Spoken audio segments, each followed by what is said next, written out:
Sveiki, pasižiūrėkime, ar verta to žmogum pasitikėti. Jeigu savo gyvenime turite dabar žmogų, kuris jums pasakoja, kaip jūs myli ir kaip nori būti su jumis, pasižiūrėkime, meluoja ar nemeluoja. Pagalvokite apie tą žmogų ir pasižiūrėkime, ką jisai. Iškart meluoja. O jas. Oi, atsiprašau, žinokit, bet, čia, tokios kombinacijos dar aš pati net negalėčiau sudėlioti. Žodžiu, tas žmogus yra tikras narcizas, tikras manipuliantas, jisai ką sako, viską meluoja. Gali būti, kad tas žmogus yra linkęs į kažkokias priklausomybės, išgerinėja, gali būti narkotikai, net kažkoks tai seksualinis poreikis, gali būti, kad jis yra linkęs į turėti daug partnerių.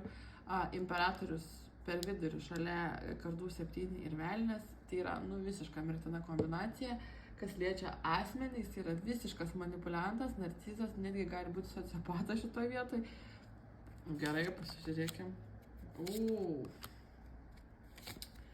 O jūs neblogai gyvenat, neblogai uždirbat, neblogai daug ko turit, žinote, kas esate, bet tas žmogus sugeba kažkaip prie jūsų prieiti, per jūsų kažkokias tai traumas, vaikystės, netgi sakyčiau, traumas, jisai sugeba kažkaip jūs ištraukti tuos dalykus per norą padėti žmonėms, per norą būti, kaip čia pasakyti,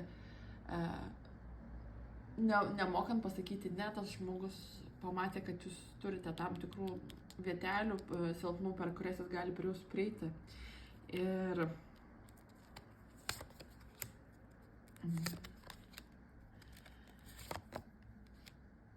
taip, gali būti, kad jūs esate arba vienintelis vaikas šeimoje, arba pirmas vaikas šeimoje ir jums reikėjo labai daug savim rūpintis, arba rūpintis kitais žmonėmis, visą laiką buvote, kaip sakoma, savo dėl savęs ir tas žmogus tai labai pajautė, pamatė ir pastebėjo, kad jūs, tokią vaikystę turėjot gal labai sunkią ir tokią, jisai per tą vaikystės prizmę ir bando jūs kažkaip dabar paliesti, manipuliuoti, jūs įskaudinti.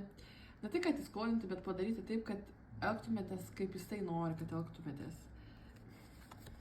Gali pasakot, kad nori šeimą kartu sukurti, arba kaip jūs labai myli, pasakot, kaip keliausit, kažką daug pamatysit pasaulį, kaip jūs esate jam svarbiausia, mylimiausia, kaip jisai nori jums parodyti, kiek yra gerų dalykų pasaulyje, kaip smagu keliauti, kaip smagu daug visko patirti.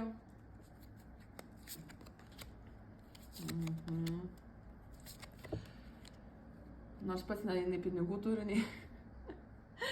Žodžiu, maitina jūs pažadais, maitina jūs kažkam svajonėm. Vien pažadai, palauk bus, dabar negaliu, dabar esu labai užsiėmęs, dabar man reikia tą ir tą padaryti, bet tada, kai tą padarysiu, pamatysi bus. Ir namas bus, ir vaikai bus, ir kelionės bus, ir viskas bus, tu tik tai palauk. Iš tiesų tai nieko nebus, nes žmogui su priklausomybėm problemos. Taip. Bėkit, kol galit nuo šito žmogaus. Nes ne pirmas kartas čia. Jeigu jūs čia pirmą kartą su to žmogums jūs esate santykiuose, tai čia ne jums tas barimas. Tai yra besikartojantys santykiai. Užsibaigia vėl iš naujo, vėl jisai grįžti į jūsų gyvenimą, vėl su savo pažadais, su savo melais, aš gydysiuos, aš tvarkysiuos, aš žiūrėsiu, aš tave myliu, man čia nieks kitas nebesvarbu, o iš tiesų...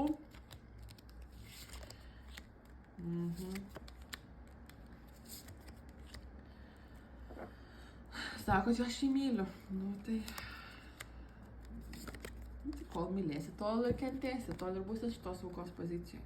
Tol ir kabėsi aukos pozicijoje. Su 9 kardais ir pakabintojai. Sakot, aš jį myliu, aš noriu pasistengti, gal jisai pasikeis. Gal jeigu mes įdėsim darbą, gal jeigu aš įdėsiu darbą, jisai pasikeis. Ar tikrai, ar jisai pasikeis? Šansų tai jokių. Aš suprantu, kad čia yra jūsų santykiai, jūsų gyvenimas, bet kadangi vis tiek būrimas yra bendro pobūdžio, tai pati ta situacija tokia labai yra, jūs labai tokia esate emocinga moteris, čia moteriai tikrai šitas būrimas yra, jūs labai empatiška, jūs labai užjaučianti, jūs labai suprantanti ir visa kita, bet kiek galite leisti žmogui lipti ant jūsų galvos ir dar negana to jums meluoti. Tai šiaip galite ir daug kartų turėti su šitą kortą. Gali būti, kad vaikų turite, dėl to taip sudėtinga jums išeiti iš to santykio. Bet kuo toliau, to bus blogiau tiesiog. Tas žmogus jūs nualins psichologiškai, jam lengviau bus jumis manipuliuoti ir jam lengviau bus daryti tai, ką jis daro.